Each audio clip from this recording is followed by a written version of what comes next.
Hello, ഇന്ന് ഞാൻ വന്നിട്ടുള്ളത് ബ്രേക്ക്ഫാസ്റ്റ് ആയിട്ടും സ്നാക്ക് ആയിട്ടും ഒക്കെ കഴിക്കാൻ പറ്റുന്ന നല്ലൊരു റെസിപ്പി ആയിട്ടാണ്. ഗോതമ്പ് പൊടി നേന്ത്രപ്പഴം വെച്ചിട്ട് വളരെ ഈസി ആയിട്ട് നമുക്ക് ചെയ്യാൻ പറ്റും. അപ്പോൾ ആദ്യമായിട്ട് ഈ ചാനൽ കാണുന്നവരുണ്ടെങ്കിൽ ഒന്ന് സബ്സ്ക്രൈബ് ചെയ്ത് സപ്പോർട്ട് ചെയ്തേക്കണേ. നമുക്ക് വീഡിയോയിലോട്ട് പോവാം. അപ്പോൾ ആദ്യം തന്നെ നമുക്ക് ശർക്കര ഒന്ന് ഉരുക്കിയെടുക്കണം. ഞാനിവിടെ 2 അച്ച ശർക്കര എടുത്തിട്ടുണ്ട്. അതിലേക്ക് ഒരു 1/2 കപ്പ് വെള്ളം ഒഴിച്ചിട്ട് നമുക്കിത് നന്നായിട്ടൊന്ന് ഉരുക്കിയെടുക്കാം. നിങ്ങൾക്ക് വേണമെങ്കിൽ ശർക്കര ഒന്ന് കട്ട് ചെയ്ത് ഇട്ട് കൊടുത്താലും മതി. അപ്പോൾ ഇത് ഏകദേശം ഒന്ന് തിളച്ച് തുടങ്ങിയിട്ടുണ്ട്. നമുക്ക് നന്നായിട്ട് ഇതൊന്ന് മെൽറ്റ് ചെയ്തെടുക്കാം. ഇപ്പോൾ ഇത് ശർക്കരയൊക്കെ നന്നായിട്ട് മെൽറ്റ് ആയിട്ടുണ്ട്. ഇനി നമുക്ക് ഇതൊന്ന് ഓഫ് ചെയ്തിട്ട് അരിച്ചെടുക്കാം. അരിച്ചെടുക്കണമെന്ന് നിർബന്ധമില്ല, പൊടി ഉണ്ടെങ്കിൽ അരിച്ചെടുത്താൽ മതി. അപ്പോൾ അതവിടെ മാറ്റി വെക്കാം. ഇനി ഞാനിവിടെ ഒരു പാനിൽ കുറച്ച് വെളിച്ചെണ്ണ ഒഴിച്ചിട്ടുണ്ട്. വെളിച്ചെണ്ണ അല്ലെങ്കിൽ നെയ്യെണ്ണ എടുക്കുക. പിന്നെ ഇതിലേക്ക് ഞാനൊരു 3-4 ടേബിൾ സ്പൂണോളം തേങ്ങാക്കൊത്ത് ചേർത്തിട്ടുണ്ട്. അത് നമുക്ക് നല്ല ബ്രൗൺ കളർ ആവുന്നത് വരെ ഒന്ന് വറുത്തെടുക്കാം. നല്ല ബ്രൗൺ ആവണം, എന്നാലേ നല്ല ടേസ്റ്റ് ഉണ്ടാവുള്ളൂ. അപ്പോൾ ഏകദേശം ചെറുതായിട്ടൊക്കെ ആയി വന്നിട്ടുണ്ട്. അപ്പോൾ നന്നായിട്ടൊന്ന് മൂത്ത് വരുന്ന സമയത്ത് നമുക്ക് ഇതിനകത്തോട്ട് ചെറിയുള്ളി കട്ട് ചെയ്ത് ചേർത്തെടുക്കാം. ഞാനിവിടെ ഒരു 5-6 ചെറിയുള്ളി എടുത്തിട്ടുണ്ട്. അത് ചെറിയ പീസായിട്ട് വട്ടത്തിൽ കട്ട് ചെയ്തതാണ്. അത് നല്ല ബ്രൗൺ കളർ ആവുന്നത് വരെ ഒന്ന് ഫ്രൈ ചെയ്തെടുക്കുക. നല്ല ബ്രൗൺ കളർ ആകുമ്പോഴാണ് നല്ല സ്മെല്ലും അതുപോലെ തന്നെ ടേസ്റ്റും വരിക. പിന്നെ ഇതിലേക്ക് 1 ടീസ്പൂൺ ചെറിയ ജീരകം, അതുപോലെ തന്നെ 2 ടീസ്പൂൺ എള്ള് ചേർത്തിട്ടുണ്ട്, കറുത്ത എള്ള്. അപ്പോൾ അതുകൂടെ ചേർത്തിട്ട് നമുക്ക് നന്നായിട്ടൊന്ന് വറുത്തെടുക്കാം. ഈ നേന്ത്രപ്പഴം ഗോതമ്പ് പൊടിയൊക്കെ വെച്ച് എന്തെങ്കിലും ചെയ്താൽ കഴിക്കാത്ത കുട്ടീസിനൊക്കെ ഇതുപോലെ ഉണ്ടാക്കി കൊടുത്ത് ഉറപ്പായിട്ടും കഴിക്കും കേട്ടോ. അപ്പോൾ ഇത് എന്തായാലും നമ്മുടെ ഇത് നന്നായിട്ട് മൂത്ത് വരുമ്പോൾ ഇതിനകത്തോട്ട് 1 നേന്ത്രപ്പഴം ചെറിയ പീസായിട്ട് കട്ട് ചെയ്ത് ചേർത്തിട്ട് ഇതും കൂടി ഒന്ന് വഴറ്റിയെടുക്കുക. അപ്പോൾ ഇതും അത്യാവശ്യം നല്ല കളർ മാറുന്നത് വരെ ഒന്ന് വഴറ്റിയെടുക്കണം.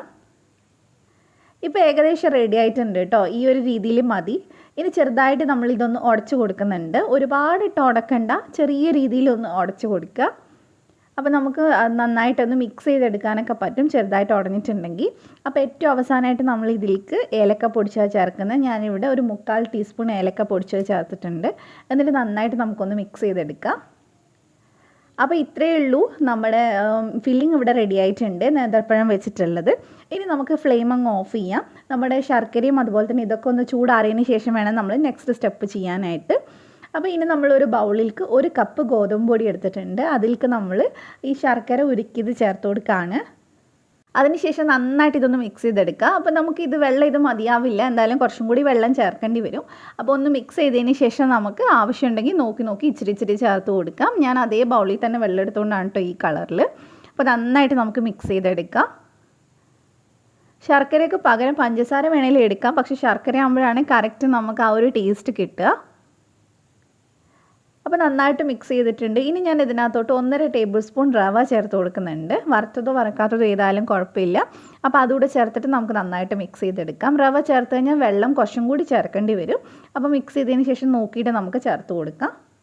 വെള്ളത്തിന് അങ്ങനെ കറക്റ്റ് അളവൊന്നും പറയുന്നില്ല. നമ്മൾ സാധാരണ ദോശ ഉണ്ടാക്കുന്ന ആ ഒരു അളവുണ്ടല്ലോ, അത്രയും തന്നെയാണ് നമുക്ക് വെള്ളം വേണ്ടത്. ഒരുപാട് കട്ടിയാവരുത്. ഇപ്പോൾ ഏകദേശം നമ്മൾ മിക്സ് ചെയ്തെടുത്തിട്ടുണ്ട്. ഇനി ഇതിനകത്തോട്ട് നമ്മൾ 2 നുള്ളു ഉപ്പ് ചേർത്ത് കൊടുക്കുന്നുണ്ട്. പിന്നെ ഞാൻ ഇതിലേക്ക് അപ്പക്കാരം ചേർക്കുന്നില്ല കേട്ടോ. അപ്പക്കാരം വേണമെങ്കിൽ ചേർത്ത് കൊടുക്കാം. കുറച്ചും കൂടി നല്ല സോഫ്റ്റായിട്ട് കിട്ടും, നന്നായിട്ട് ഇങ്ങനെ പൊങ്ങി വരും.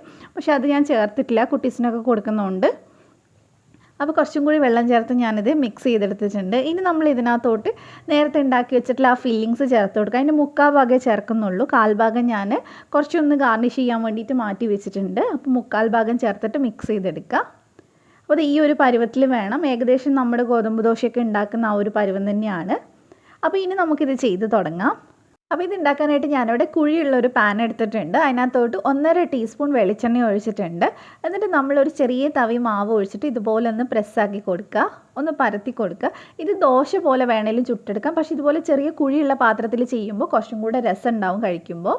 അപ്പോൾ ഇതിൻ്റെ മേലേട്ട് നമ്മൾ നേരത്തെ മാറ്റി വെച്ചിട്ടുള്ള ആ ഒരു ബനാനേൻ്റെ ഫില്ലിംഗ് വെച്ച് കൊടുക്കുന്നുണ്ട്. കുറച്ച് കറുത്ത എള്ള് ഇട്ടിട്ടുണ്ട്. ഇനി നമുക്കിതൊന്ന് അടച്ച് വെച്ചിട്ട് ലോ ഫ്ലെയിമിൽ വേവിച്ചെടുക്കാം. നമ്മളിത് തിരിച്ചിട്ട് കൊടുക്കണമെന്നില്ല, അതുകൊണ്ട് തന്നെ ഏറ്റവും ലോ ഫ്ലെയിമിൽ വെച്ചിട്ട് ഒന്ന് കുറച്ച് നേരം വേവിച്ചെടുത്താൽ മതി. മേൽഭാഗം തൊട്ട് നോക്കുമ്പോൾ ഒട്ടിപ്പിടിക്കാത്ത പരുവാണ് വേണ്ടത്. അപ്പോൾ ഇതിവിടെ റെഡി ആയിട്ടുണ്ട്. ഇതേപോലെ തന്നെ നമുക്ക് അടുത്തത് ഒഴിച്ചിട്ട് ചുട്ടെടുക്കാം. അടുത്ത് ഒഴിക്കുമ്പോൾ നമ്മൾ വെളിച്ചെണ്ണ ഒഴിക്കണമെന്നില്ല, അതിലുണ്ടെങ്കിൽ അതിൽ തന്നെ നമുക്ക് ചുട്ടെടുക്കാം. അപ്പോൾ നമ്മളിത് അടുത്തതിനും ഇതുപോലെ തന്നെ നേന്ത്രപ്പഴമൊക്കെ ഇട്ട് കൊടുത്തിട്ടുണ്ട്.